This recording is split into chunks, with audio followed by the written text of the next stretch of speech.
హరే కృష్ణ హరే కృష్ణ అందరికీ.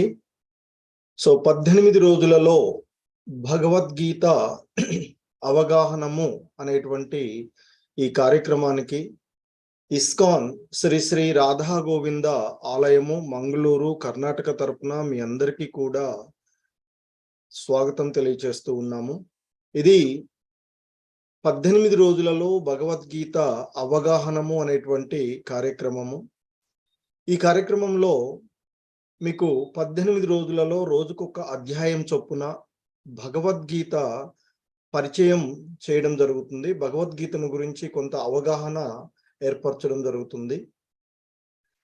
అలాగే ఇంకా భగవద్గీతను డీటెయిల్డ్గా అధ్యయనం చేయదలుచుకున్నట్లయితే ఇంకా మనకి లెవెల్ 2, లెవెల్ 3 అనేటువంటి ప్రోగ్రామ్స్ ఉంటాయి.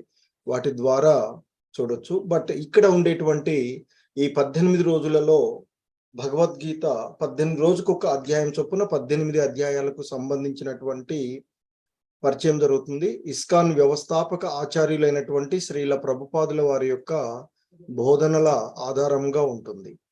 సో ఇంకా ఈ ఆధ్యాత్మిక విషయాలపైన అవగాహన ఏర్పరచుకోవాలనుకున్నట్లయితే లెవెల్ 2, లెవెల్ 3 భక్తి శాస్త్రి కోర్సు అలాంటివి ఉన్నవి, వాటిలో కంటిన్యూ అవ్వచ్చు. సో మొదటగా బేసిక్ గా ఉన్నటువంటి భగవద్గీతలో కృష్ణ భగవానులు వారు ఏం బోధించారు, ఏ అంశాలు ఉన్నవి అనేటువంటిది పరిచయం. ఇది బేసిక్ లెవెల్ 1 కోర్సు, పరిచయ కార్యక్రమం మాత్రమే ఇది. సో కనుక దీన్ని ఆ విధంగానే అవగాహన చేసుకోవడానికి ప్రయత్నం చేద్దాం. ఎందుకంటే మిమ్మల్ని శ్లోకాలు చదివించడము ఇంకా ఏదో ప్రతి శ్లోకంలో డీటెయిల్డ్ గా ఉండదు. ఇది ఇప్పుడు ఏంటంటే బేసిక్ గా అసలు ఏముంది, భగవద్గీత ఏంటి, భగవద్గీతలో ఏమేమి అంశాలు ఉన్నవి, ఎందుకు ఈ భగవద్గీత బోధించవలసినటువంటి ఆవశ్యకత ఏర్పడింది, దాని యొక్క ప్రాముఖ్యత, ఇది మీకు ఈ 18 రోజుల్లో. ఎందుకంటే భగవద్గీత పూర్తిగా అవగాహన చేసుకోవడం, పూర్తిగా అధ్యయనం చేయడం అనేటువంటిది 18 రోజుల్లో పూర్తి అయ్యేటువంటిది కాదు. సో కనుక మీకు బేసిక్ గా కొన్ని అంశాలు మాత్రమే ఇక్కడ తెలియచేయడం జరుగుతుంది. ఇంకా లెవెల్ 1 అయిన తర్వాత డీటెయిల్డ్ గా రోజుకి అంటే ఒక్కొక్క అధ్యాయాన్ని 2-3 రోజుల చొప్పున చెప్పేటువంటి క్లాసులు కూడా ఉంటాయి. అవి తర్వాత. ఇప్పుడు ముందుగా బేసిక్ గా ఏముందనేది చూద్దాం. సరే, ఇక ఈరోజు మనము ఈ భగవద్గీతకు సంబంధించినటువంటి 18 రోజుల్లో భగవద్గీత అవగాహనము అనేటువంటి ఈ కార్యక్రమం గురించి మనం చూసినట్లయితే, ఈ కార్యక్రమాన్ని మీకు అందిస్తూ ఉన్నటువంటి ఇస్కాన్ శ్రీ శ్రీ రాధా గోవింద ఆలయము మంగళూరు కర్ణాటక. సో అక్కడ ఉండేటువంటి దేవతామూర్తులు వీరు. సో శ్రీ శ్రీ రాధా గోవిందులకి జై.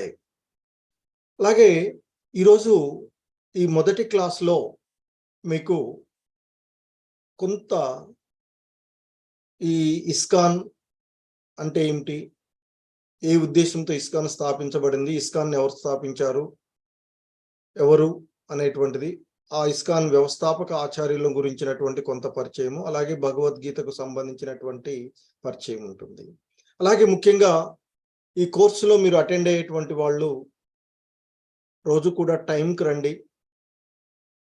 సో అయితే రేపు ఇవాళ కూడా ఉన్నటువంటిది మీకు ఒక 15 మినిట్స్ ముందు వచ్చినట్లయితే జపం పెడతారు. శ్రీల ప్రభుపాదుల వారి యొక్క జపం పెట్టడం జరుగుతుంది. అది మీరు ముందుగా జాయిన్ అయి వినదలుచుకున్న వాళ్ళు 108 సార్లు హరే కృష్ణ మహామంత్రం, హరే కృష్ణ కృష్ణ కృష్ణ హరే హరే, హరే రామ రామ రామ హరే హరే అనేటువంటి మహామంత్ర జపం ఉంటుంది. 108 సార్లు మినిమం అది. సో ఇస్కాన్ రూల్స్ ప్రకారంగా ఇస్కాన్ లో చేసేటువంటి వాళ్ళు 16 మాలలు రోజు చేయాలనేటువంటిది ఉంటుంది. సో ఒక మాల అంటే 108 సార్లు ఆ విధంగా చేయడము. అలా చేయదలుచుకున్న వాళ్ళు కొంచెం ముందు జాయిన్ అయితే అది చేయదు. అలాగే మీకు ఈ కోర్సులో క్విజ్ ఉంటుంది. ప్రతి చాప్టర్ పైన ఏ రోజు ఆ రోజు క్విజ్ మీరు పూర్తి చేసుకోవచ్చు. ఆ క్విజ్ కంప్లీట్ అయిన తర్వాత మీకు సర్టిఫికెట్ కూడా బేసిక్ గా 18 రోజుల్లో భగవద్గీత అవగాహన పూర్తి చేసినట్లు ఒక సర్టిఫికెట్ కూడా వస్తుంది. సో కాబట్టి ఈ 18 రోజులు భగవద్గీత ఈ క్లాసులు వినడానికి ప్రయత్నం చేయండి. ఎందుకంటే ఏదో సీరియల్స్ లాగా, సినిమా లాగా అంత ఈజీగా ఉండదు. భక్తికి సంబంధించినటువంటి అంశాలు చెప్తూ ఉన్నప్పుడు కొంచెం విధిగానే ఉంటూ ఉంటుంది. కనుక అది అవగాహన చేసుకోవడానికి ప్రయత్నం చేద్దాము. అలాగే ఇక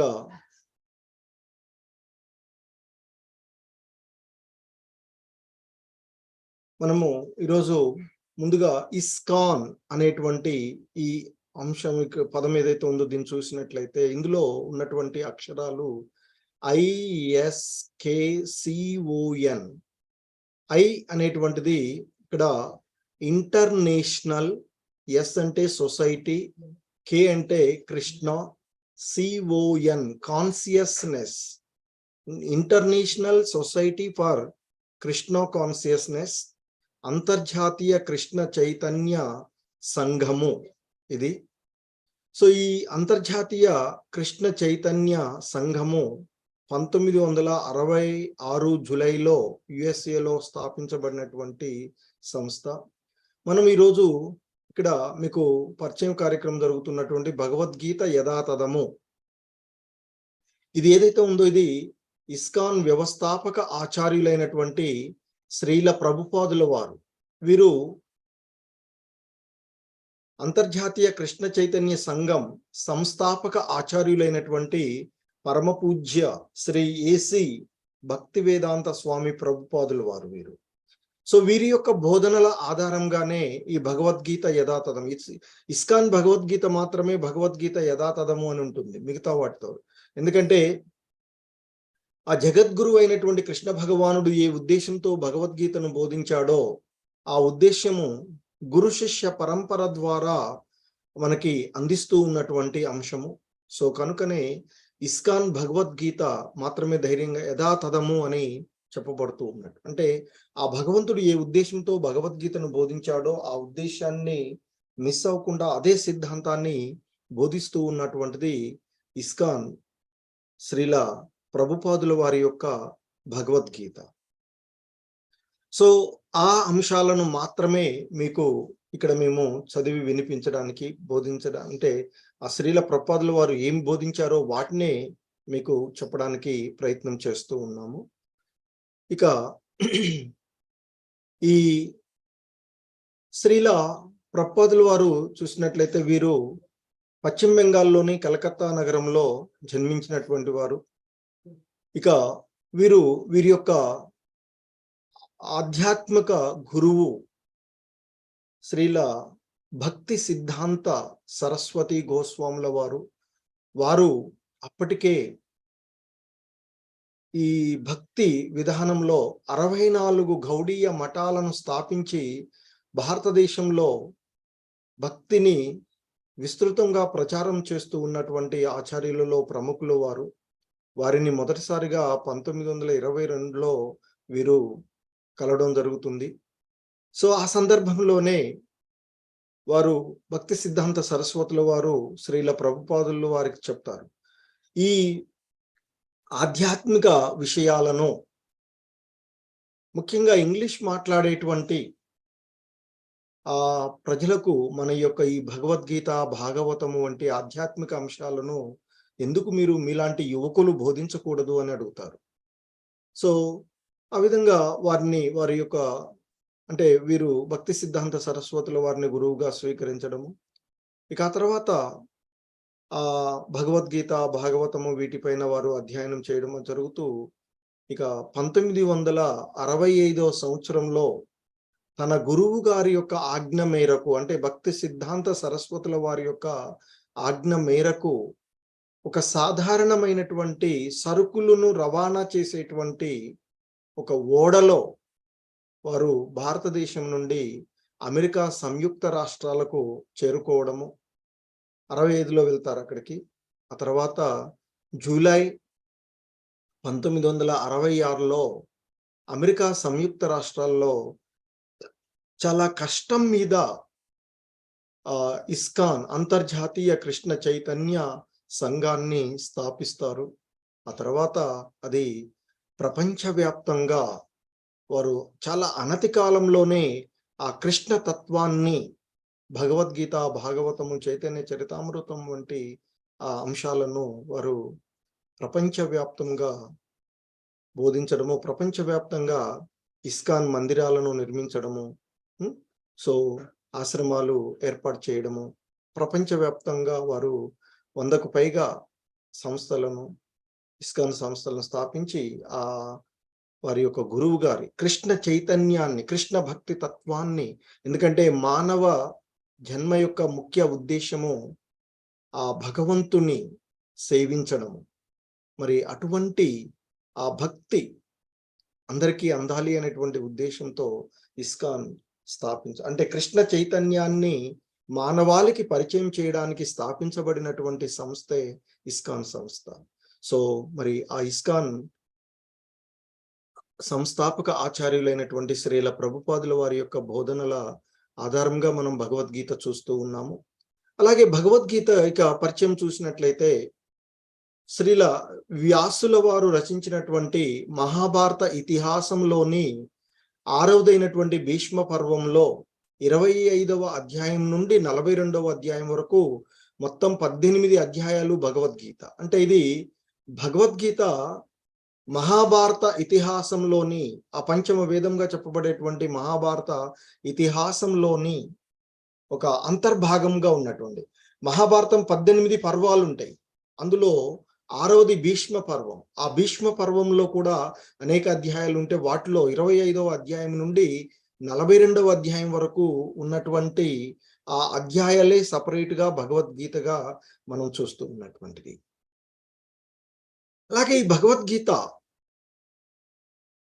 గురించి చూసినట్లయితే ఇది మహాభారతంలో ఉన్నటువంటి అంతర్భాగంగా ఉన్నటువంటిది అని చెప్పుకున్నాం కదా. మరి ఆ మహాభారత కథను అంటే ఆ పాండవుల వారి యొక్క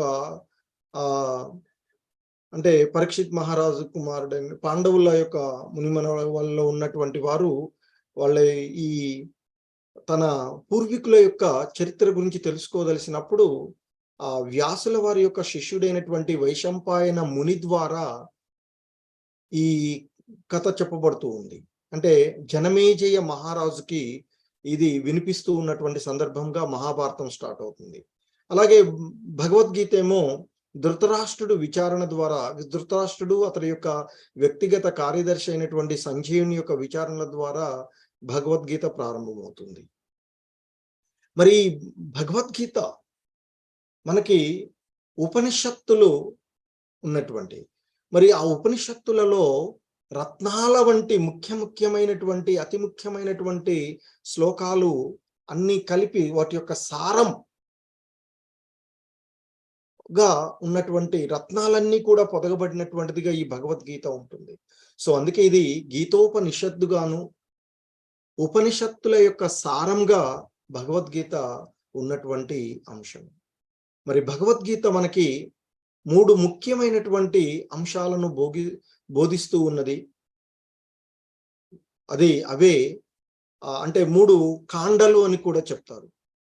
కర్మకాండాలు, కర్మయోగము, భక్తి యోగము, అలాగే జ్ఞానయోగము అనేటువంటి 3 యోగ విధానాలని ఈ భగవద్గీత బోధిస్తూ ఉన్నటువంటిది.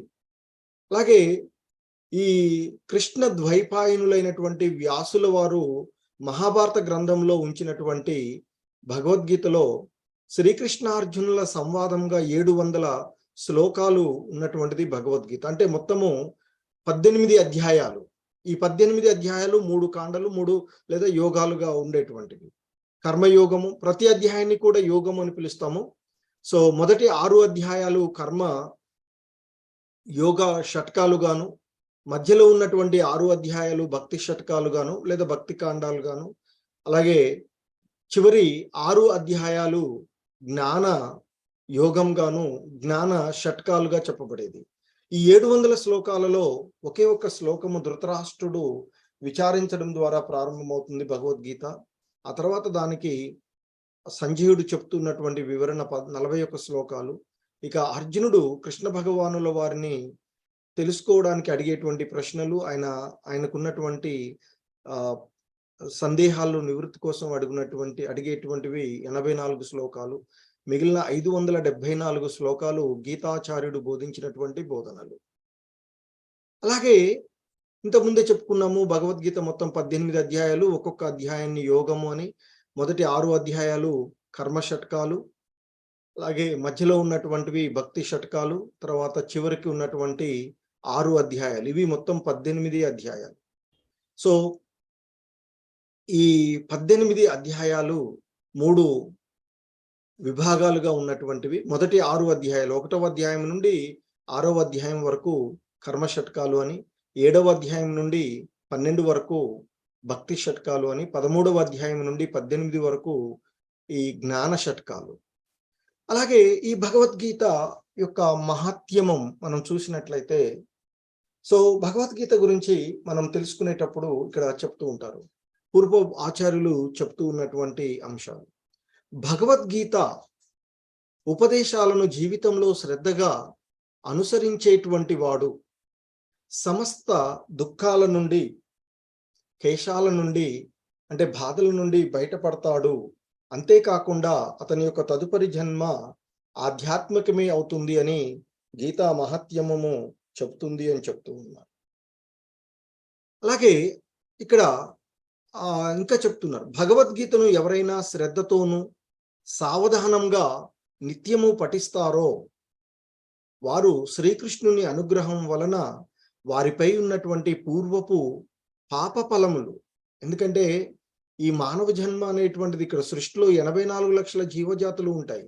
ఇందులో మానవ జన్మ అనేటువంటిది ఎన్నో జన్మల తర్వాత లభించేటువంటి అవకాశం.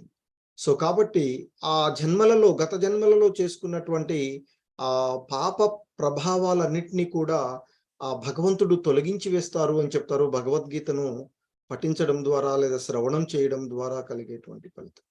సో ఇంకా మనకి ఆ గీతా మహాత్మ్యం గురించి చెప్తూ ఉన్నటువంటి అంశంలో ఇక్కడ చెప్తున్నారు, మలినే మోచనం పుంసాం జల స్నానం దినే దినే సకృదు గీతామృత స్నానం సంసార మలనాశనం.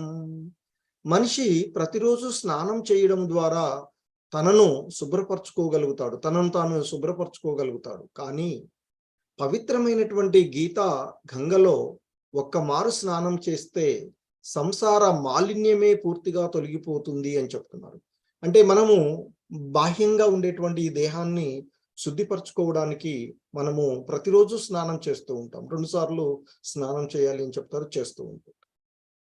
మరి అటువంటి ఇక్కడ పవిత్రమైనటువంటి ఈ గీత గంగలో, మనకి గంగా నది గురించి తెలుసు కదా, మరి గీతా గంగా అనేటువంటి గంగలో స్నానం చేస్తే మోక్షం లభిస్తుంది. మరి ఈ గీతా గంగలో ఒక మారు స్నానం చేసినట్లయితే ఎన్నెన్నో జన్మలలో మనం చేసుకున్నటువంటి ఆ భవబంధనాలన్నిటి నుండి కూడా, ఆ సంసార మాలిన్యం కూడా పూర్తిగా నశించిపోతుంది అని చెప్తూ ఉన్నారు.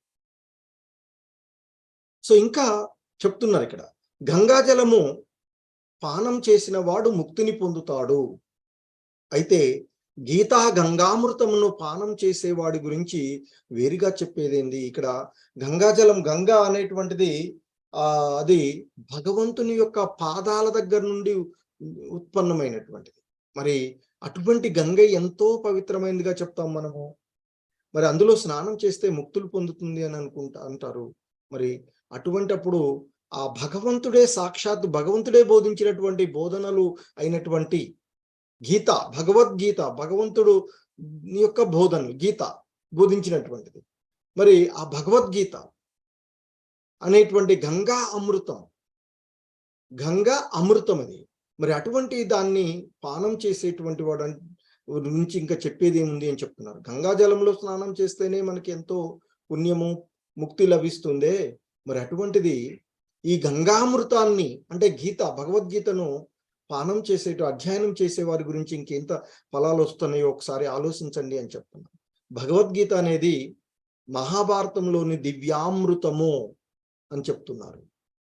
ఆది విష్ణువు అయినటువంటి కృష్ణ భగవానుని చేత స్వయంగా ఉపదేశితమై ఉన్నటువంటిది ఈ భగవద్గీత అని ఇక్కడ చెప్తూ ఉన్నటువంటిది. సో కాబట్టి ఇక్కడ ఆ కృష్ణ భగవానుడే అన్ని రూపాలు, అంటే కానీ కృష్ణుడు విష్ణు అవతారం కాదు. కృష్ణుడు అవతారాలు, కృష్ణుడు ద్వారా వచ్చినటువంటివి విష్ణువులు కానీ మిగతా అవతారాలన్నీ కూడా. సో కాబట్టి మరి అటువంటి ఆ ఆది విష్ణువు అయినటువంటి కృష్ణుడి ద్వారా స్వయంగా బోధించబడినటువంటి భగవద్గీత మనము అవగాహన చేసుకున్నట్లయితే ఎంత ఫలితాలు లభిస్తాయో చెప్తూ ఉన్నారు. సో ఇంకా ఈ గీతా మహాత్మ్యం గురించి చెప్తూ మనకిక్కడ చెప్తూ ఉన్నటువంటి అంశము, సర్వోపనిషదో గావో దోగ్ధా గోపాలనందనః పార్థో వత్స సుధీర్భోక్త దుగ్ధం గీతామృతం మహత్. సర్వ ఉపనిషత్తుల సారమైనటువంటి భగవద్గీత గోవు కాగా, అంటే ఈ సర్వ ఉపనిషత్తుల సారమైనటువంటి భగవద్గీత ఒక గోవు అని చెప్తున్నారు. మనకు తెలుసు కదా గోవు ఎంత పవిత్రమైనది మన విధానంలో, భారతదేశంలో మనకి చెప్పబడేటువంటి విధానం. మరి అటువంటి ఆ గోవు భగవద్గీత అయితే, ఆ గోవుని పాలించేటువంటి గోవుకు ఆనందాన్ని కలగజేసే గోవిందుడు, అంటే గోవులకు ఆనందాన్ని కలగజేసేటువంటి వాడు. మరి అలా గోపాలునిగా ప్రసిద్ధి గావించినటువంటి శ్రీకృష్ణ భగవానుడు ఆ గోపాలకుడు అన్నట్టు. ఆ గోవు నుండి క్షీరమును పితికేవాడు. ఆ గోవు నుండి క్షీరాన్ని ఇచ్చేస్తూ ఉన్నటువంటిది ఎవరు అంటే మనకి శ్రీకృష్ణ భగవానుడు. మరి గోవు నుండి క్షీరం రావాలంటే దూడ ఉండాలి కదా. ఇక్కడ అర్జునుడు దూడగా చెప్పబడుతూ ఉన్నాడు. సో మరి ఇక ఎవరైతే పండితులు శుద్ధ భక్తులు ఉన్నారో వారు ఆ అమృతమయమైనటువంటి భగవద్గీత పాలను, అంటే ఆ గీత సర్వ ఉపనిషత్తుల సారమైనటువంటి ఆ భగవద్గీత అనేటువంటి గోవు నుండి వచ్చేటువంటి పాలను సేవించేటువంటి వాళ్ళు ఎవరు అంటే శుద్ధ భక్తులు, పండితులు. వారందరూ కూడా ఆ గీత అమృతమైనటువంటి గోవు నుండి వచ్చేటువంటి క్షీరాన్ని, పాలను సేవించి ఆనందించేవారు అని చెప్తూ ఉంది. సో ఇంకా మనకి గీత గురించి చెప్తూ, ప్రస్తుత కాలంలో జనులందరూ కూడా ఒకే శాస్త్రము అవసరమని, ఒకే దేవుడు, ఒకే ధర్మము, ఒకే కర్మము ఉండాలని కోరుకుంటారు. అందుకే ఇక్కడ మనకి భగవద్గీత గురించి, అలాగే కృష్ణ భగవానుల వారి గురించి చెప్తూ ఉన్నటువంటి అంశము, ఏకం శాస్త్రం దేవకీ పుత్రం ఏకో దేవో దేవకీ పుత్ర ఏవ ఏకో మంత్రస్తస్య నామాని యాని కర్మాప్యేకం తస్య దేవస్య సేవా అంటూ చెప్తున్నారు. అంటే ఇక్కడ ఏకం శాస్త్రం దేవకీ పుత్రం గీతం, అంటే ఒకే ఒక శాస్త్రం అవసరం అంటున్నారు కదా. మరి ఏంటా ఒకే ఒక శాస్త్రము అంటే, ఏకం శాస్త్రం దేవకీ పుత్ర గీతం, భగవద్గీత దేవకీ పుత్ర గీతం అంటే దేవకీ వసుదేవుల పుత్రుడుగా వచ్చినటువంటి కృష్ణ భగవానులు వారు బోధించినటువంటి బోధనలే ఈ భగవద్గీత. దేవకీ పుత్ర గీతం, దేవకీ పుత్రుడు ద్వారా పలకబడినటువంటిది.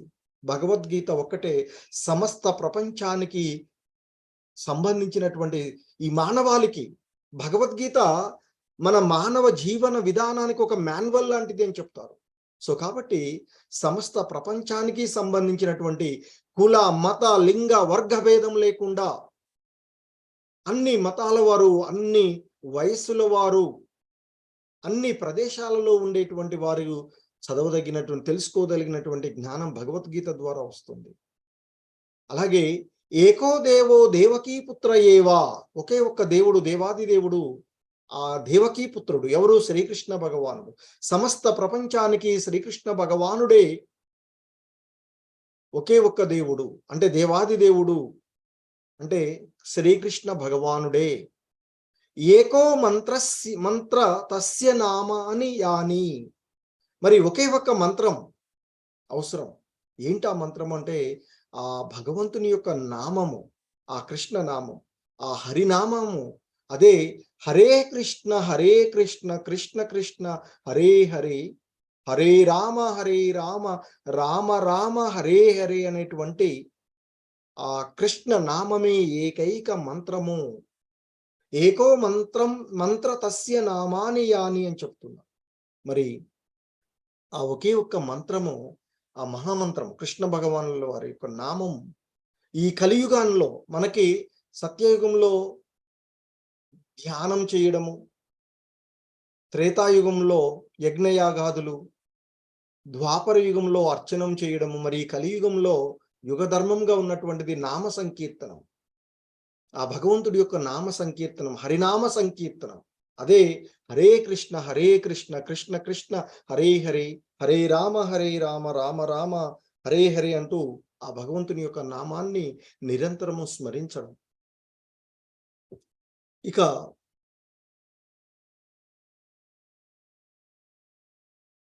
కర్మాస్యేకం తస్య దేవస్య సేవ, ఆ కృష్ణుని యొక్క సేవయే ఏకైక కర్మ అని చెప్పబడుతుంది.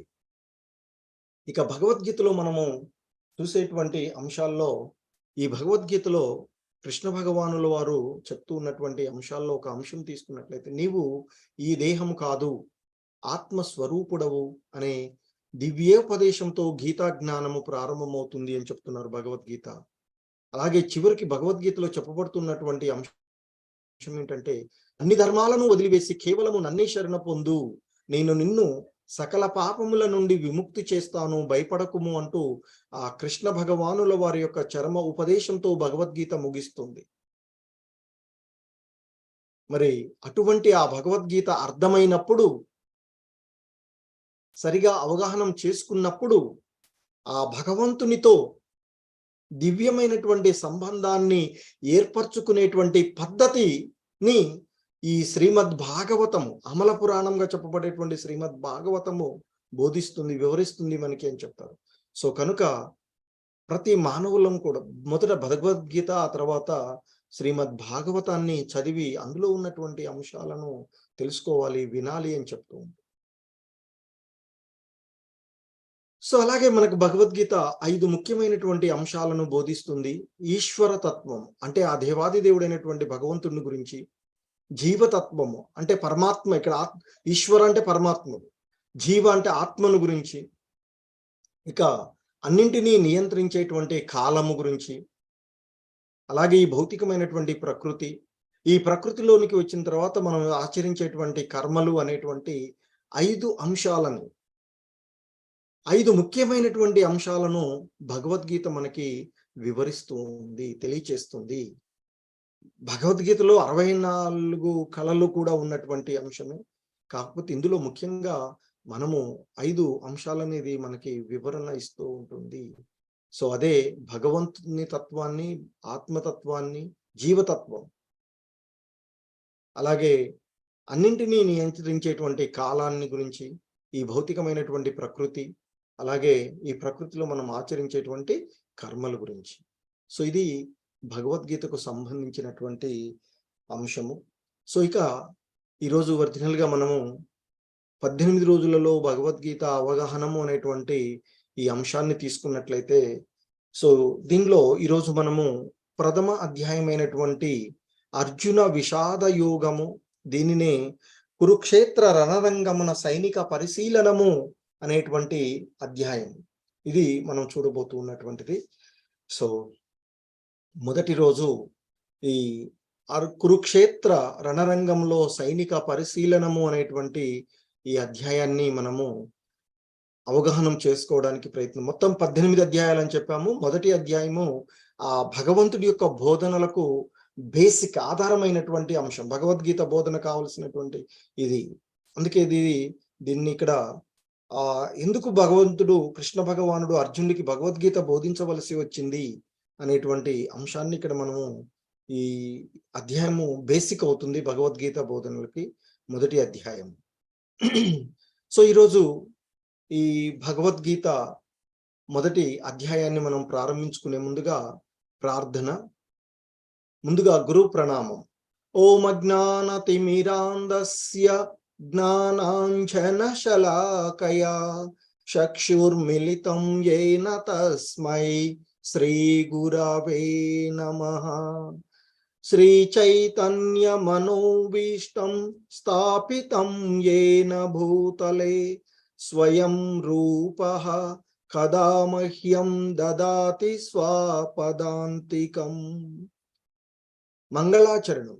వందేహం శ్రీగురుః శ్రీయుతపదకమలం శ్రీగురూన్ వైష్ణవాంశ శ్రీరూపం సాగ్రజాతం సహగణ రఘునాథాన్వితం తం సజీవం సాద్వైతం సావధూతం పరిజన సహితం కృష్ణ చైతన్య దేవం శ్రీ రాధా కృష్ణ పాదాన్ సహగణ లలిత శ్రీ విశాఖాన్వితాంశ నమో ఓం విష్ణుపాదాయ కృష్ణ ప్రేష్టాయ భూతలే శ్రీమతే భక్తి వేదాంత స్వామి ఇతి నామినే.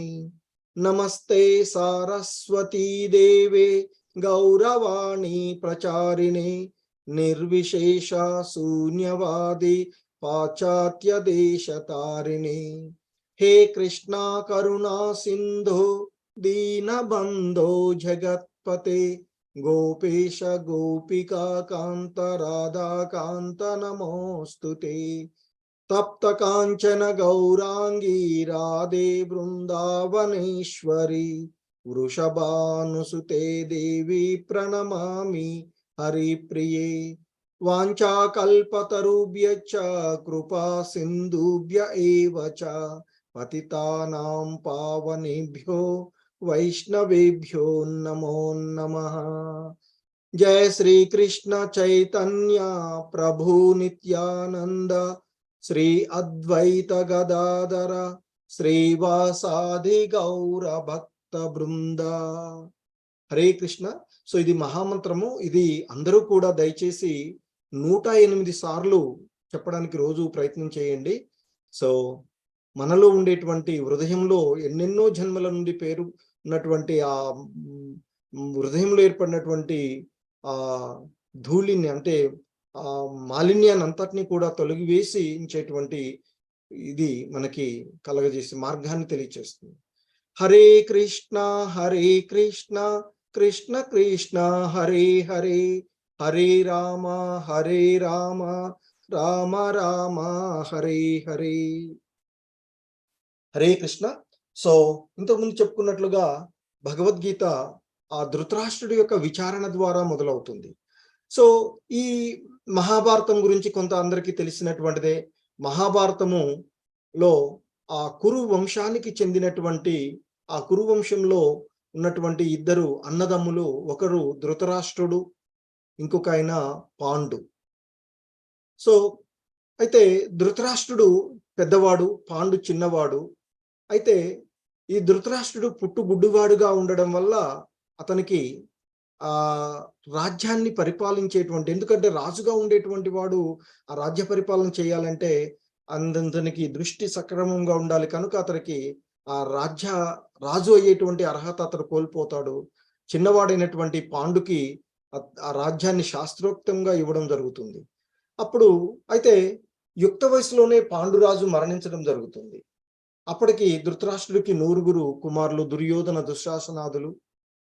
పాండురాజుకి 5 పుత్రులు, పాండవులు, పంచపాండవులు అంటాం. ధర్మరాజు, భీముడు, అర్జునుడు, నకుల, సహదేవులు. అయితే అప్పుడు ఈ పాండవులు తర్వాత ధృతరాష్ట్రుని యొక్క కుమారు దుర్యోధన దుశ్శాసనాదులు 9, వీళ్ళ 5, 105 తాత్కాలిక రాజుగా నిర్ణయించబడినటువంటి ఆ ధృతరాష్ట్రుడి యొక్క సంరక్షణలోనే పెరుగుతూ ఉంటారు. ఇక ఈ ధృతరాష్ట్రుడికి తన కొడుకులే రాజ్యాన్ని పరిపాలించాలి అనేటువంటి ఒక దుర్మార్గమైనటువంటి ధోరణి.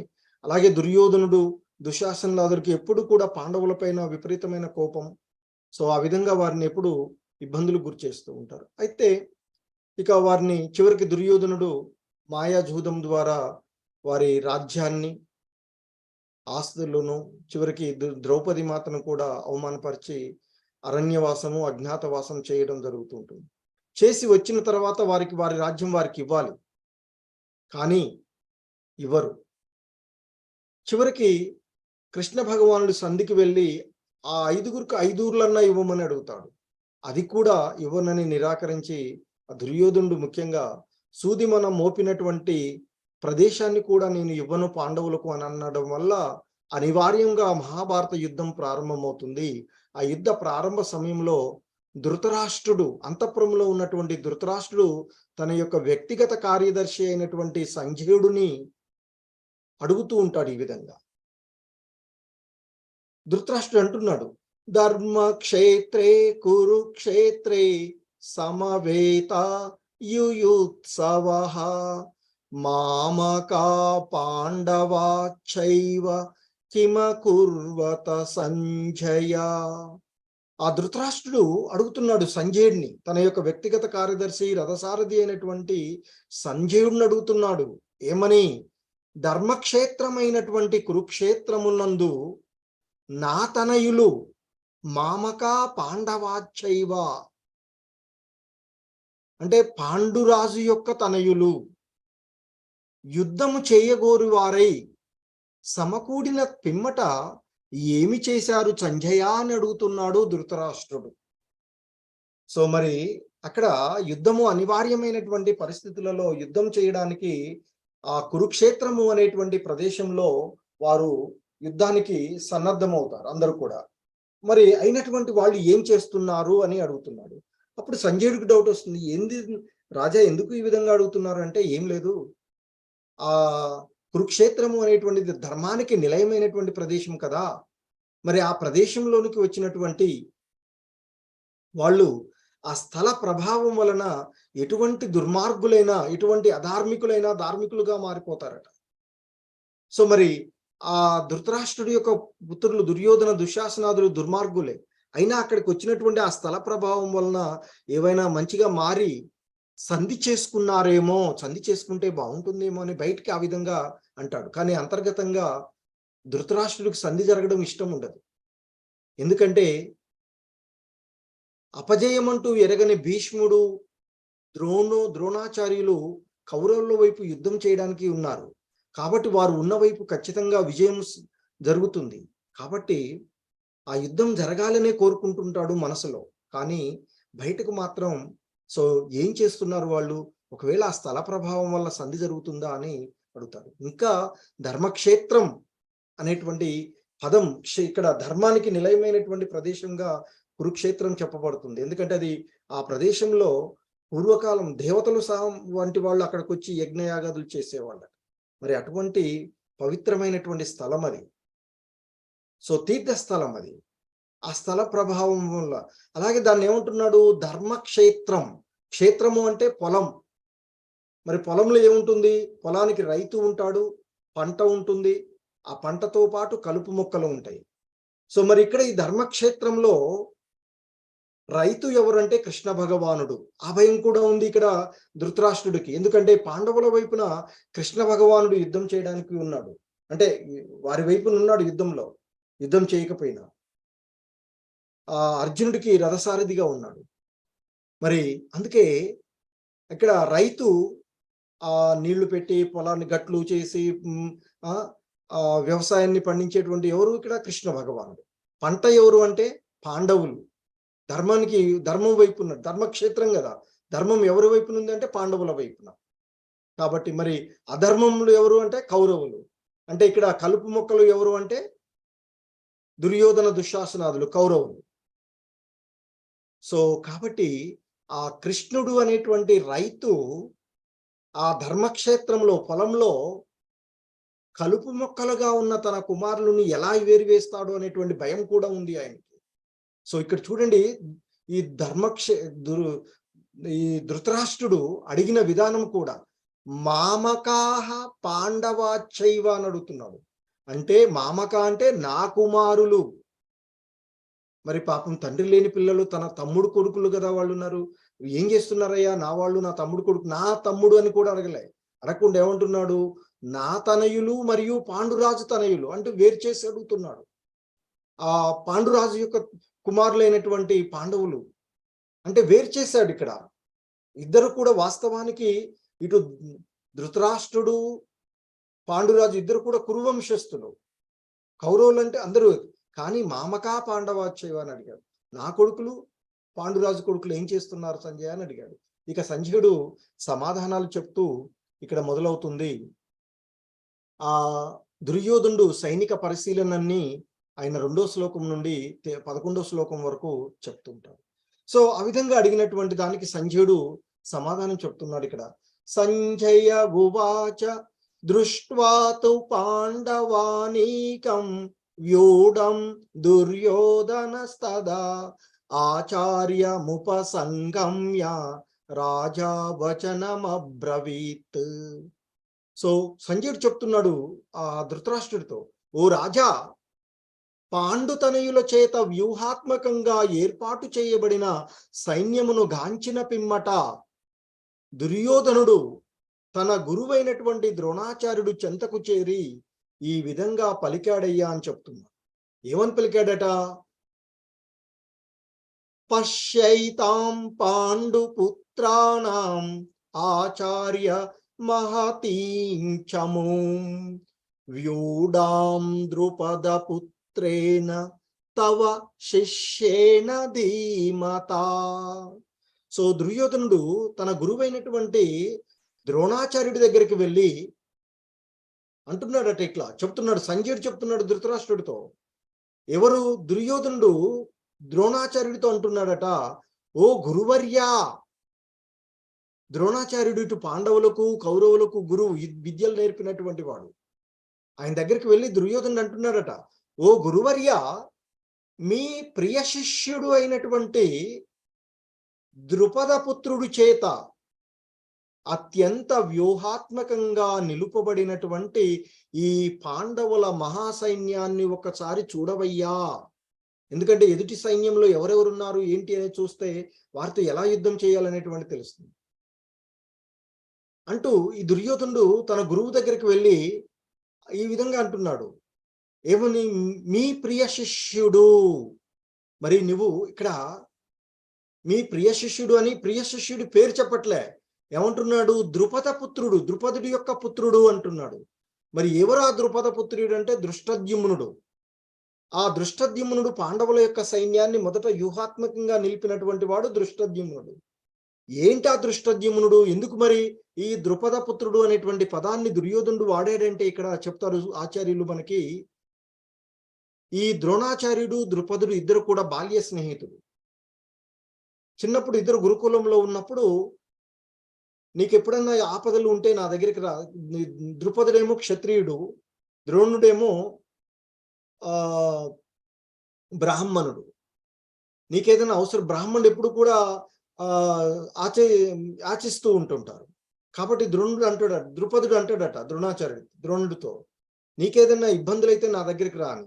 అయితే ఈ ద్రోణుడు వివాహం అవుతుంది. వివాహం తర్వాత అశ్వత్థామ అనేటువంటి పుత్రుడు పుడతాడు. బ్రాహ్మణుడు కదా, సాధారణంగా వాళ్ళు పేదరికాన్ని అనుభవిస్తూ ఉంటాడు. ఆ అశ్వత్థామకి పాలు పట్టేటువంటి పరిస్థితి కూడా లేనటువంటి స్థితిలో అతడు వెళ్ళి ఈ ద్రుపదుడి దగ్గరికి వెళ్తాడు. కొన్ని అంటే రాజ్యం కాకపోయినా కొంత గోవులను, పాల కోసం గోవులనన్నా దానంగా అడుగుదామని వెళ్తే ఆ ద్రుపదుడు అవమానపరుస్తాడు. అతను గుర్తుపట్టినట్లుగానే బిహేవ్ చేస్తాడట. అది ఒక అవమానంగా భావించి ఆ ద్రోణాచార్యుడు ఇక మళ్ళీ ఇక్కడికి వస్తాడు. ఈ కౌరవులు పాండవుల దగ్గరికి వచ్చేసి వీళ్ళకి విద్యలు నేర్పుతాడు. విద్యలు నేర్పి ఆ కౌరవులతో అడుగుతాడట మొదట ఆ ద్రుపదుడిని బంధించి తీసుకురమ్మని. కౌరవులు వెళ్తారు, కానీ ఆ ద్రుపదుడిని బంధించలేరు. తర్వాత పాండవులు వెళ్ళి ద్రుపదుడిని బంధించి తీసుకొస్తారు. తీసుకొచ్చినటువంటి ద్రుపదుడిని గర్వం అణిచి ఆ ద్రోణాచార్యుడు వదిలివేస్తాడు, క్షమించి వదిలేస్తాడు. చూసావా, నేను ఇప్పుడు నీవు నా కాళ్ళ దగ్గర పడి ఉన్నావు అని క్షమించి వదిలేస్తాడు. అది అవమానంగా భావించినటువంటి ఆ ద్రుపదుడు ఒక యజ్ఞం చేస్తాడు. ఆ ద్రోణాచార్యుని సంహరించే పుత్రుడు నాకు కావాలి అని. ఆ యజ్ఞం ద్వారా లభించినటువంటి వాడే ఈ దృష్టద్యుమ్నుడు, ద్రౌపది. ఇక దృష్టద్యుమ్నుడు అతన్ని సంహరించడానికి వచ్చినటువంటి ద్రుపదుడు పుత్రుడు అయినప్పటికీ కూడా ద్రుపదుడు తన యొక్క పుత్రుడిని అప్పట్లో ప్రముఖ ఆచార్యులుగా ఉన్నటువంటి ద్రోణాచార్యుడి దగ్గరికే విద్యలు నేర్చుకోవడానికి పంపుతాడు. మరి ఆ దృష్టద్యుమ్నుడు అన్ని అర్హతలు ఉన్నాయి, క్షత్రియుడు, అలా తర్వాత మిగతా అన్ని కూడా తెలిసినటువంటి వాడు కనుక అతన్ని నిరాకరించకుండా అతనికి విద్యలు నేర్పుతాడు.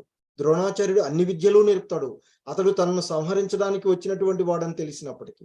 సో అందుకే ఇక్కడ ఈ విధమైనటువంటి విషయాన్ని మీ ప్రియ శిష్యుడు ద్రుపద పుత్రుడు అనే పదాన్ని ఉపయోగించారు అని చెప్పేసి మనకి ఆచార్యులు చెప్తూ ఉంటుంటారు. సో అటువంటి అంటే తనను సంహరించేటువంటి వాడు అని తెలిసినటువంటి వాడికి కూడా ఆచార్యులు పూర్తిగా తనకు ఎన్ని విద్యలు వచ్చో అన్ని విద్యలు నేర్పాడు. అలా నీ దగ్గర విద్యలు నేర్చుకున్నటువంటి నిన్ను సంహరించడానికి ఉన్నటువంటి ఆ దృష్టద్యుమ్నుడే ఈ రోజు పాండవుల సైన్యాన్ని ఆ విధంగా ఏర్పాటు చేశాడయ్యా చూడు అని చెప్తున్నాడు దుర్యోధనుడు ద్రోణాచార్యుడితో. ఇంకా అంటున్నాడు, ఈ సైన్యమునందు అంటే పాండవుల సైన్యంలో భీమార్జునులతో, పాండవుల సైన్యంలో ముఖ్యంగా ఉన్నటువంటి వాళ్ళు భీముడు, అర్జునుడు. సో భీమార్జునులతో సమానంగా యుద్ధం చేయగల సూరులైనటువంటి ధనుర్ధరులు పెక్కురుగలరు. అందులో యుయుధానుడు, విరాటుడు, ద్రుపదుడు మొదలైనటువంటి మహాయోధులు ఉన్నారు.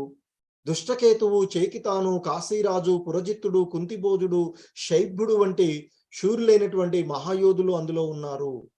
పరాక్రమంతుడైనటువంటి యుధామన్యుడు, శక్తిశాలి అయినటువంటి ఉత్తమౌజుడు, సుభద్రాతనయుడు, అభిమన్యుడు, ద్రౌపదీ కుమారులను అందులో ఉన్నారు. వీరందరూ మహారథులే అని అక్కడ పాండవుల వైపున, ఎందుకంటే ఈ ప్రపంచంలో భూమండలంపై ఉన్నటువంటి రాజులందరూ కూడా రెండు భాగాలుగా విభజించబడి కొంతమంది ఏమో కౌరవుల వైపు, కొంతమంది పాండవుల వైపు యుద్ధం చేయడానికి వచ్చారట. సో పాండవుల వైపున యుద్ధం చేయడానికి వచ్చినటువంటి ప్రముఖులను గురించి ఇక్కడ పరిచయం చేస్తున్నాడు దుర్యోధనుడు తన గురువైనటువంటి ద్రోణాచార్యుడికి. సో ఇంకా ఆయన చెప్తున్నారు. ఆ విధంగా చెప్పి దుర్యోధనుడు ఇక తన సైన్యం గురించి చెప్తూ ఉన్నారు. ఓ బ్రాహ్మణోత్తమ, నా సేనా బలమును నడుపుటకై ప్రత్యేకంగా యోగ్యులైనటువంటి నాయకులను గురించి మీ కొరకై నేను తెలియచేస్తాను, వినండి అంటూ ఆయన సైన్యం, ఇప్పటి వరకు పాండవుల సైన్యాన్ని గురించి చెప్పాడు, ఇప్పుడు ఆయన యొక్క సైన్యాన్ని గురించి చెప్తున్నాడు ఏమని, యుద్ధంలో ఎల్లప్పుడూ విజయం సాధించేటువంటి మీరున్నారు. భీష్ముడున్నాడు, కర్ణుడున్నాడు, కృపుడు, అశ్వత్థామ, వికర్ణుడు మరియు సోమదత్తుని తనయుడైనటువంటి భూరిశ్రవుడు వంటి వారు ఉన్నారు మన సైన్యంలో. వీరే కాదు, నా కొరకు తమ జీవితాలను త్యాగం చేయుటకు సిద్ధపడి ఉన్నటువంటి వీరులు ఇంకా పలువురు ఉన్నారు. వారందరూ కూడా పలు విధములైనటువంటి ఆయుధాలను దాల్చిన వారు మరియు యుద్ధ నిపుణతను కలిగినటువంటి వారు ఉన్నారు మన సైన్యంలో కూడా అంటూ అటు పాండవుల కౌరవుల యొక్క సైన్యాన్ని వర్ణిస్తూ ఉన్నాడు దుర్యోధనుడు. అంటూ ఈ విధంగా అంటున్నాడు, అపర్యాప్తం తదస్మాకం బలం భీష్మాభిరక్షితం, పర్యాప్తం త్విధమేతేషాం బలం భీమాభిరక్షితం. సో అంటున్నాడు, మన సైన్య బలము లెక్కింపలేనిదిగా ఉంది, అపర్యాప్తం.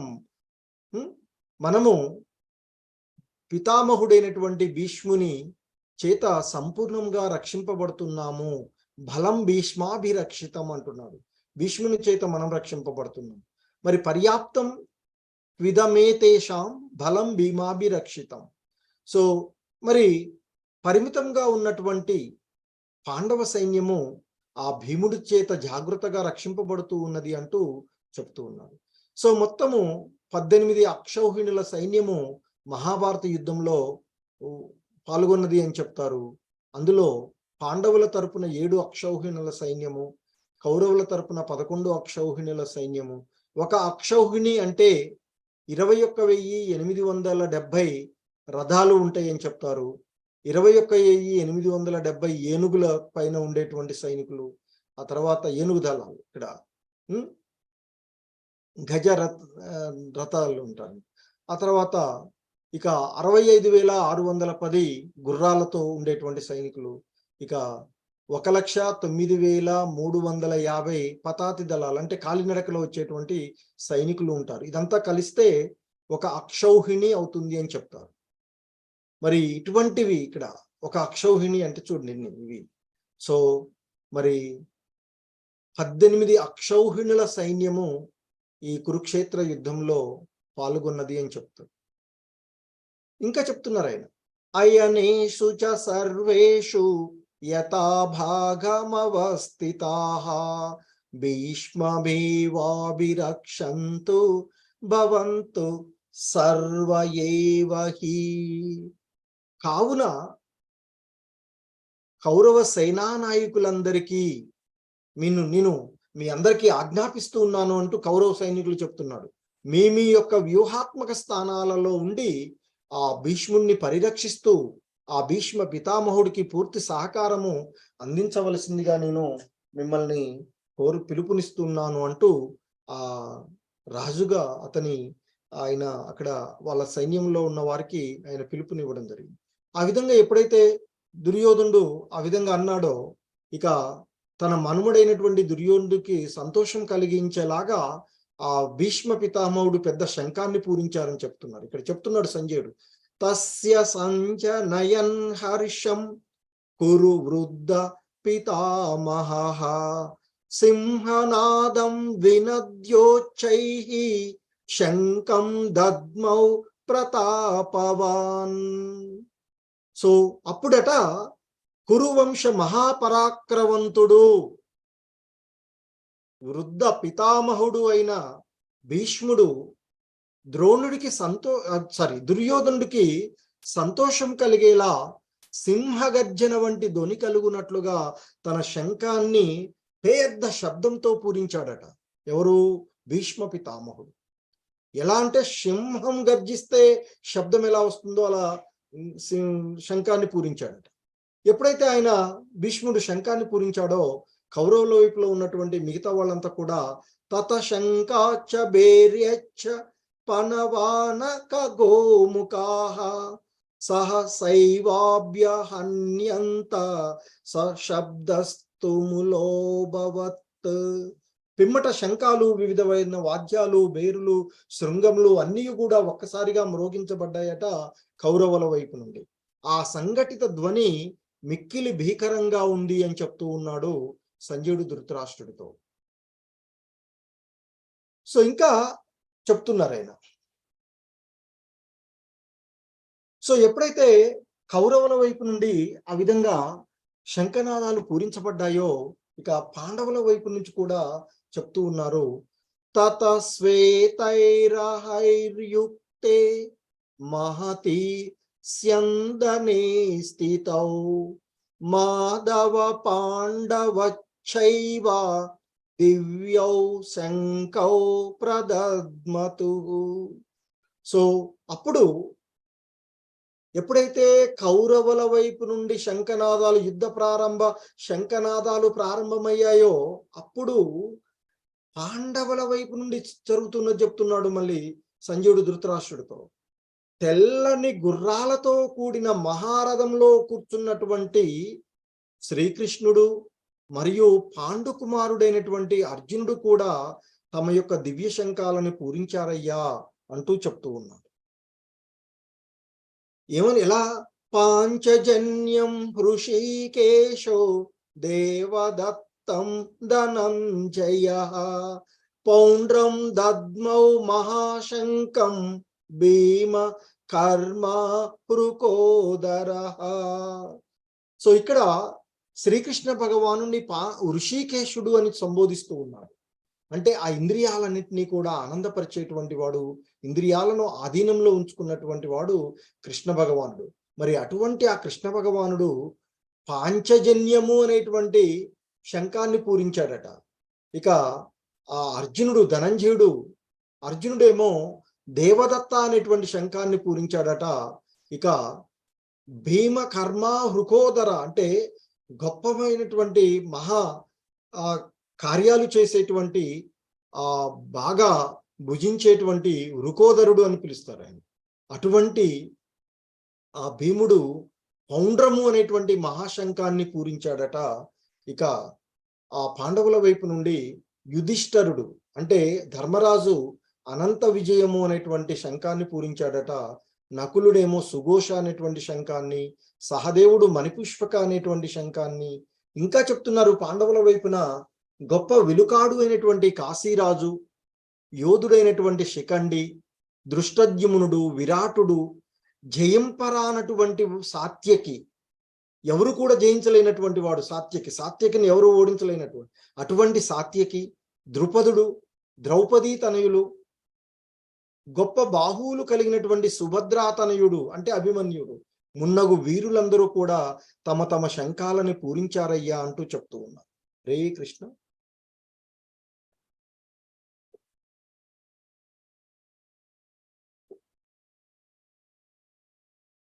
సో ఇక్కడ ఇంకా చెప్తున్నారు ఆయన, సఘోషోదార్త రాష్ట్రాణం హృదయాని వ్యధారయత్ నభచ్చ పృథివీం చైవ తుములో అభ్యనునాదయన్. సో ఇంకా చెప్తున్నారు ఇక్కడ, ఆ పాండవుల వైపు నుండి వివిధ మోగించబడినటువంటి ఆ శంఖనాదాల గురించి చెప్తున్నారు ఇక్కడ. ఆ వివిధ శంఖముల యొక్క ధ్వని అతి భీకరమయ్యను అని చెప్తున్నారు. ఆ భీకరమైన ధ్వని భూమి ఆకాశాలను దద్దరిల్లినవట ఆ ధ్వనికి. ఆ శంఖారావములు దార్తరాష్ట్రుల హృదయాలను బద్దలు చేసెను. సో ఆ పాండవుల వైపు నుంచి ఉన్నటువంటి శంఖారావాలు ఏవైతే ఉన్నాయో ఆ శంఖనాదాల ధ్వనులకు నీ కొడుకుల యొక్క, నీ పుత్రుల యొక్క హృదయాలన్నీ బద్దలైనయ్యా అని చెప్తూ ఉన్నాడు. సో ఇంకా చెప్తున్నారు ఆయన, అత వ్యవస్థితాన్ దృష్ట్వా దార్తరాష్ట్రాన్ కపిధ్వజః ప్రవృత్తే శస్త్ర సంపాతే ధనురుద్యమ్య పాండవః ఋషికేశం తదా వాక్యం ఇద మాహ మహీపతే. సో ఓ రాజా, సంజయుడు అంటున్నాడు ధృతరాష్ట్రుడితో, రాజా అప్పుడు పాండుసుతుడైన అర్జునుడు, పాండుకుమారుడైనటువంటి అర్జునుడు జెండాపై హనుమంతుని చిహ్నంగా కలిగి ఉన్నటువంటి రథంలో గాంధీవం ఎత్తిపట్టి యుద్ధ సన్నద్ధులై ఉన్నటువంటి దార్తరాష్ట్ర నీ దుర్యోధనాదులను చూసి కృష్ణుడితో ఇలా అంటున్నాడయ్యా అర్జునుడు అని చెప్తున్నాడు. ఏమంటున్నాడట? సో దానికి ముందుగా ఇక్కడ మనము ఒక అంశాలు చూసినట్లయితే ఆ పాండవుల యొక్క విజయ అవకాశాలను ముందుగానే ఊహించినట్లుగా మనము ఇక్కడ ఆ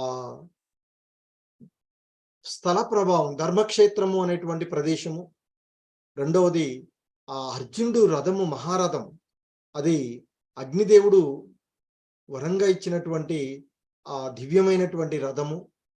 ఇక ఆ రథంపై ఉన్నటువంటి కపిధ్వజ హనుమంతుడు, త్రేతాయుగంలో శ్రీరామచంద్రుడికి విజయం చేకూర్చి పెట్టినటువంటి హనుమంతుడు చిహ్నంగా రథంపై ఉన్నటువంటిది కపిధ్వజం. అలాగే ఇక కృష్ణ భగవానుడు పాండవుల వైపునున్నాడు. మరి అప్పుడు లక్ష్మీమాత కూడా విజయం కూడా వారి వైపే ఉంటుంది. అలాగే ఆ పాండవుల యొక్క హృదయాలు బద్దలైనవి అని చెప్తుంది. అలాగే ఇంకా ఇక మనకి ఆ ఋషికేశుడు, భగవంతుడు, అలాగే వీరి యొక్క దివ్యమైనటువంటి శంఖాలు. సో ఇంకా అర్జునుడు ఆ కృష్ణ భగవానుల వారితో ఇలా అంటున్నాడని చెప్పాడు కదా. ఏమంటున్నాడట అర్జునుడు? అర్జున ఉవాచ సేనయోరుభయోర్మధ్యే రథం స్థాపయ మే అచ్యుత యావదేతాన్ నిరీక్షేహం యోద్ధుకామామ మానవస్థితాన్ కర్మయా సహ యోద్ధవ్యం అస్మిన్ రణసముద్యమే. సో అర్జునుడు ఈ విధంగా అంటున్నాడట కృష్ణ భగవానుల వారితో, ఓ అచ్యుత,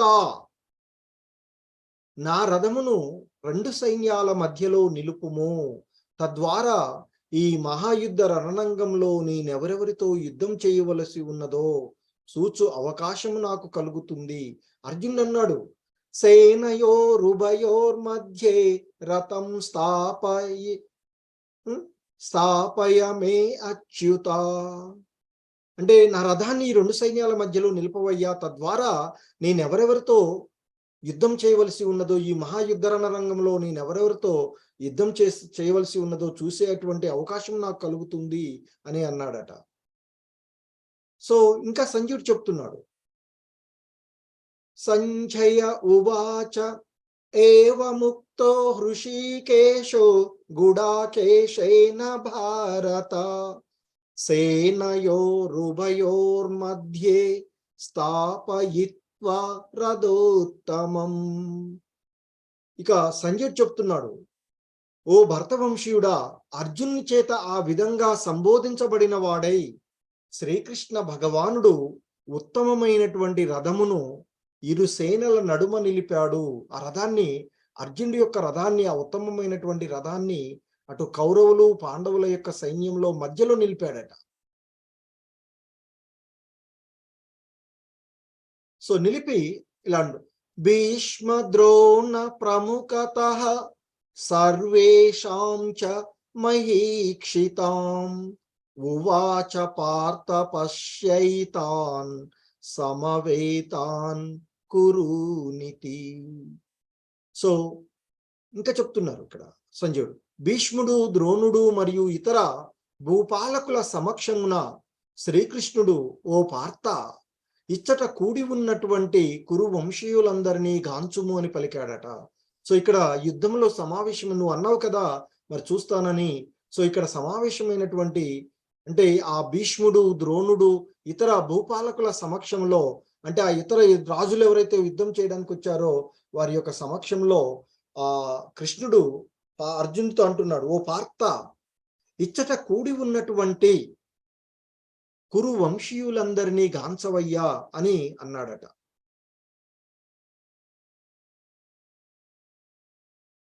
తత్ర పశ్యత్ స్థితాన్ పార్థః పితృనత పితామహాన్ ఆచార్యాన్ మాతులాన్ భ్రాతృన్ పుత్రాన్ పౌత్రాన్ సఖీంస్తతా స్వసురాన్ సుహృదైవ సేనయోరుభయోరపి. సో చెప్తున్నారు ఇక్కడ, ఇరుపక్షపు సేనల నడుమ నిలిచిన అర్జునుడు అచ్చట తండ్రులను, పితృన్ అంటున్నాడు, పితృనత పితామహాన్, పితృన్ అంటే తండ్రులను, పితామహాన్ అంటే తాతలను, ఆచార్యాన్ గురువులను, మాతులాన్ అంటే మేనమామలను, భ్రాతృన్ సోదరులను, పుత్రాన్ పుత్రులను, మనుమలను, స్నేహితులను, మామలను, సుహృదైవ అంటే శ్రేయోభిలాషులను, వారి యొక్క అంతా అక్కడ యుద్ధం జరుగుతుంది ఎవరెవరి మధ్య? అన్నదమ్ముల మధ్య, ఇద్దరు అన్నదమ్ముల యొక్క కుమారుల మధ్య. సో కాబట్టి అక్కడ ఉన్న వాళ్ళందరూ కూడా వారి యొక్క తండ్రులు, తాతలు, గురువులు, మేనమామలు, సోదరులు, పుత్రులు, మనుమలు, స్నేహితులు, వారి మామలు, శ్రేయోభిలాషులే ఉన్నారు. అందరూ అంతా వాళ్ళే. వాళ్ళందరినీ చూసి ఇంకా చెప్తున్నా, తాన్ సమీక్ష్య భౌ కౌంతేయః సర్వాన్ బంధూనవస్థితాన్ కృపయా పరయావిష్టో విషీదన్ని దమబ్రవీత్. సో కుంతి తనయుడైనటువంటి అర్జునుడట అక్కడ ఉన్నటువంటి తన స్నేహితులను మరియు బంధువులను చూసి కరుణ కూడిన వాడు అయి ఈ విధంగా పలికాడట. ఎందుకంటే అక్కడ ఉన్నటువంటి యుద్ధం చేయడానికి వచ్చినటువంటి వాళ్ళందరూ కూడా వారి వారి యొక్క బంధువులు, స్నేహితులే. కాబట్టి వాళ్ళందరినీ చూసి ఆ అర్జునుడు యొక్క హృదయంలో కరుణ, జాలి ఏర్పడింది. అయ్యో వీళ్ళంతా మా వాళ్ళే కదా, మరి మాలో మేము కొట్టుకుంటున్నామే ఈ యుద్ధంలో అని ఆ విధంగా ఆలోచిస్తూ కృష్ణుడితో ఈ విధంగా అంటున్నాడట అర్జునుడు. ఏమంటున్నాడు అర్జునుడు చెప్తున్నారు ఇక్కడ, అర్జున ఉవాచ దృష్ట్వేమం స్వజనం కృష్ణ యుయుత్సుం సముపస్థితం సీదంతి మమ గాత్రాణి ముఖం చ పరిశుష్యతి. అర్జునుడు అంటున్నాడు కృష్ణుడితో, ఓ కృష్ణ, యుద్ధ ఆసక్తులై ఎదురుగా ఉన్న చుట్టాలను చూడగానే నా అవయవాలు తడబడుతూ ఉన్నాయి, నోరు ఎండిపోతూ ఉంది అంటూ చెప్తున్నా. వేపదుచ్చ శరీరే మే రోమహర్షచ్చ జాయతే గాంధీవం స్రంసతే హస్తాత్ త్వక్షైవ పరిదహ్యతే. సో ఇంకా అంటున్నాడు అర్జునుడు, నా దేహమంతా కంపించుచున్నదయ్యా, నాకు రోమాంచమగుచున్నది, గాంధీవము నా చేతి నుండి జారిపోతున్నది, నా చర్మము మండుచున్నది అంటూ అర్జునుడు కృష్ణ భగవానుల వారితో అంటూ ఉన్నాడట.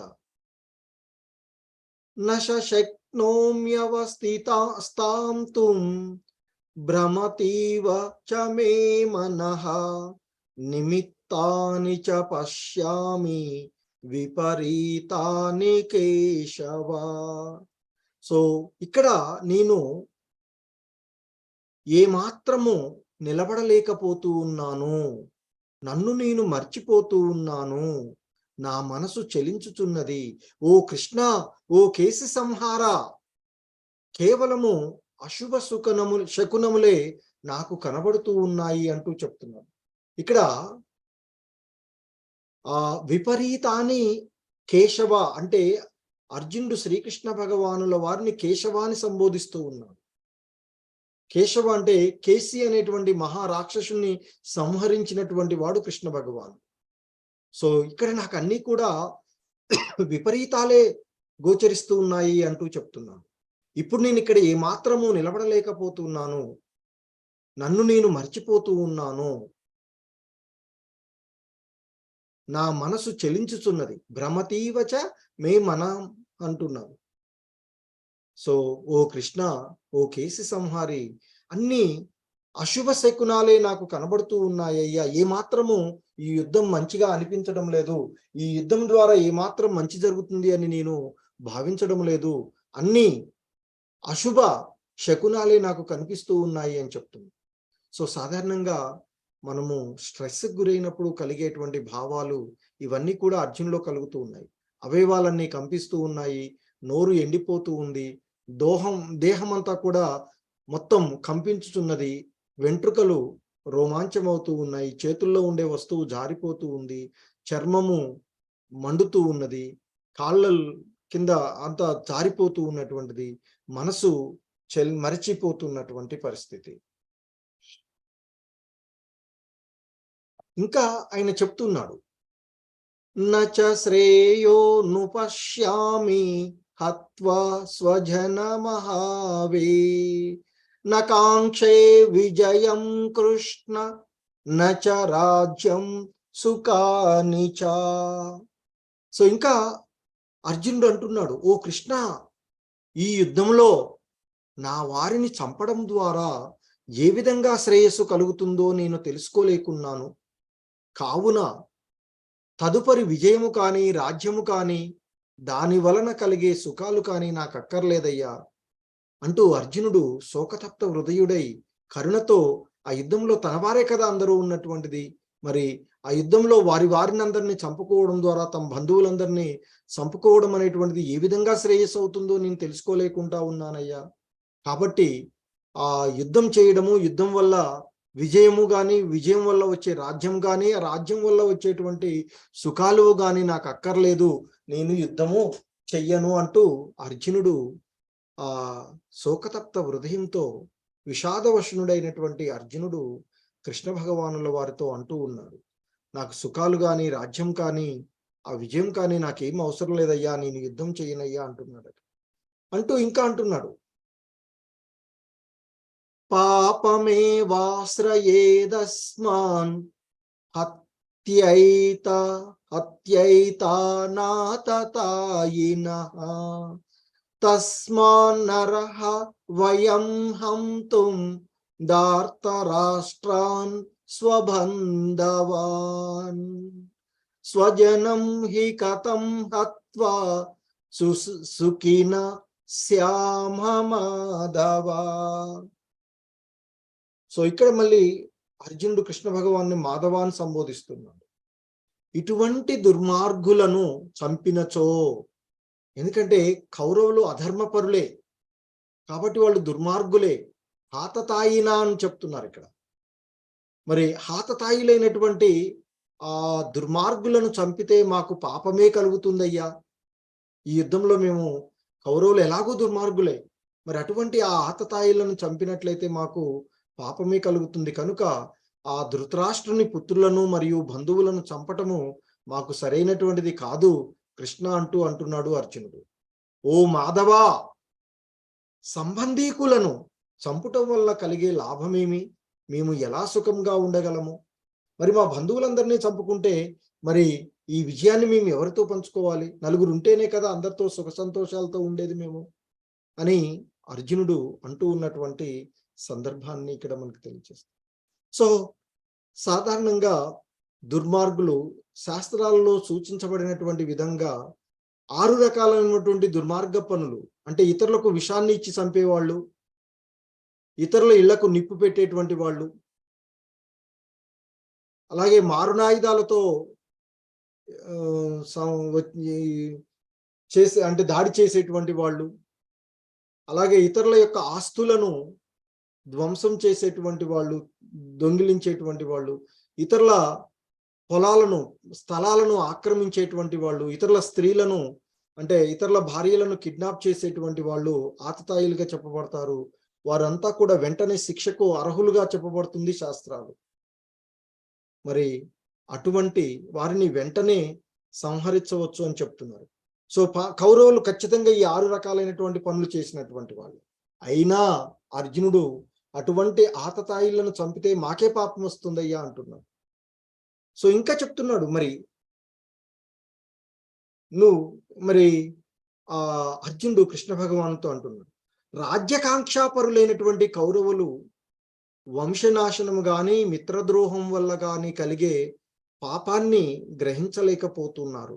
కానీ ఓ జనార్దన, వంశక్షయం వల్ల వచ్చేటువంటి దోషాన్ని బాగా తెలిసినటువంటి మనమైన ఆ పాపము నుండి ఎందుకు తప్పుకోకూడదు, ఎందుకు ఆ యుద్ధం నుండి మనం తప్పుకోకూడదు అంటూ అర్జునుడు కృష్ణుణ్ణి అడుగుతూ ఉన్నాడు. సో ఇంకా చెప్తూ ఉన్నాడు అర్జునుడు, కులక్షయే ప్రణశ్యంతి కుల ధర్మ సనాతనాః ధర్మే నష్టే కులం కృత్స్ననం అధర్మోభి భవత్యుత. సో వంశనాశనంతో ప్రాచీన కుల ధర్మాలు నశిస్తాయి. కుల ధర్మాలు నశించిన వంశమంతటా అధర్మము అలుముకుంటుంది అంటూ ఆ అర్జునుడు ధర్మశాస్త్రాన్ని చెప్తూ ఉన్నాడు. ధర్మాన్ని ఇంతకుముందు కూడా వాళ్ళని చంపడం వల్ల మాకు పాపమే కలుగుతుంది కదా అని. సో ఇక్కడ యుద్ధంలో పెద్దవాళ్ళు కుటుంబాన్ని, ధర్మాన్ని అంటే వంశాన్ని సక్రమమైనటువంటి మార్గంలో ఉంచేటువంటి వాళ్ళంతా కూడా యుద్ధంలో మరణించినట్లయితే మిగిలేదెవరు? స్త్రీలు, పిల్లలు, ముసలివాళ్ళు. వాళ్ళు ఆ కులానికి సంబంధించి అంటే వంశానికి సంబంధించినటువంటి విషయాలని సక్రమమైనటువంటి మార్గంలో నిలపలేరు. కనుకనే నెక్స్ట్ ధర్మాలన్నీ నశించిపోతాయి. ఆ వంశంలో ప్రాచీన కుల ధర్మాలు ఏవైతే ఉన్నాయో అవన్నీ కూడా నశించి ఆ వంశం అంతటా అధర్మమే అలుముకుంటుంది అని చెప్తూ ఉన్నాడు. సో చెప్పి ఇక ఈ విధంగా అంటూ ఉన్నాడు, యది మామ ప్రతీకార మశస్త్రం శస్త్రపానయః దార్తరాష్ట్ర రణే హన్యో స్తన్మే క్షేమతరం భవేత్. సో నిరాయుధులను మరియు ప్రతీకారం చెయ్యని వాడను అగు నన్ను శస్త్రధారులైన ధృతరాష్ట్రుని కుమారులు రణరంగమునందు వధించినచో అది నాకు క్షేమకరమే కాగలదు అంటూ అర్జునుడు, నేను యుద్ధం చెయ్యను. సో నేను ఆయుధం పట్టి యుద్ధం చెయ్యను. ఒకవేళ ఆ ఆయుధాలు ధరించినటువంటి ధృతరాష్ట్రుని కుమారులు ఈ యుద్ధరంగంలో నన్ను సంహరించిన నాకు అది మేలే కలుగుతుంది. యుద్ధంలో మరణించినట్లయితే నేను ఆ స్వర్గానికి చేరుకుంటాను. ఆ విధంగానైనా నాకు అది మంచే కలుగుతుంది. కనుక నేను యుద్ధం చెయ్యనయ్యా అంటూ అర్జునుడు కృష్ణ భగవానుల వారితో యుద్ధం చెయ్యను, శోకతప్త హృదయుడైనటువంటి అర్జునుడు నేను యుద్ధం చెయ్యనయ్యా అంటూ చెప్తూ ఉన్నటువంటి అంశం. సో ఇక చివరికి సంజయుడు చెప్తున్నాడు ధృతరాష్ట్రుడితో, సంజయ ఉవాచ ఏవముక్త్వార్జున సంఖ్యే రతోపస్థ ఉపావిశత్ విసృజ్య సచరం చాపం శోక సంవిఘ్న మానసః. సంజయుడు పలికాడు, ఈ విధంగా అంటున్నాడు ధృతరాష్ట్రుడితో. రణరంగమునందు అర్జునుడు ఆ విధంగా పలికి ధనుర్బాణాలను పక్కన పడవేసి దుఃఖం చేత కల్లోలితమైన మనసు కలవాడై రథమునందు కూర్చుండిపోయాడయ్యా అంటూ, అర్జునుడు యుద్ధం చెయ్యను అంటూ ధనుర్బాణాలను పక్కన పడవేసి ఆ రథంలో కూర్చుండిపోయాడట. సో ఈ విధంగా సంజయుడు ఆ కురుక్షేత్ర రణరంగంలో జరుగుతూ ఉన్నటువంటి విషయాలని చెప్పడం జరిగినటువంటిది మనం ఇక్కడ చూసినటువంటి అంశము. ఇదే కురుక్షేత్ర రణరంగంలో సైనిక పరిశీలనం అనేటువంటి అధ్యాయము. దీనినే అర్జున విషాద యోగము అని పిలుస్తాం. హరే కృష్ణ అందరికీ. సో గీతా పాఠం, జీవితంలో మనకు ఎటువంటి సందేహం కలిగినా ప్రామాణికమైనటువంటి గురువుని మరియు భగవద్గీతను ఆశ్రయించాలి అని చెప్తూ ఉంటుంటారు. హరే కృష్ణ. సో ఎవరికైనా ఏవైనా సందేహం